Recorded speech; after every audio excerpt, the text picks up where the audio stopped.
Bugungi videoda Xitoylik Donald Trump haqida gaplashamiz. Hozir ikkita ovozni eshitib ko'rishga harakat qilamiz va qaysi biri o'xshar ekan deb o'ylaysiz. Hozir Donald Trumpning ovozini qo'yib ko'ramiz va undan keyin Xitoylik Donald Trumpning ovozini qo'yib ko'ramiz. Nima deb o'ylaysiz?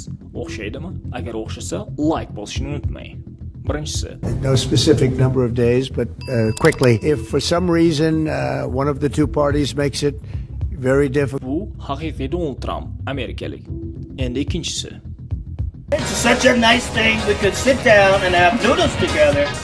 Bu Xitoylik Donald Trump, faqat sochlari sariq emas. Nima deb o'ylaysiz? Ovozi o'xshaydimi? Agar o'xshasa, like bosishni unutmang. Fikrlaringizni kommentlarda qoldiring. Fikrlaringizni kommentlarda qoldiring.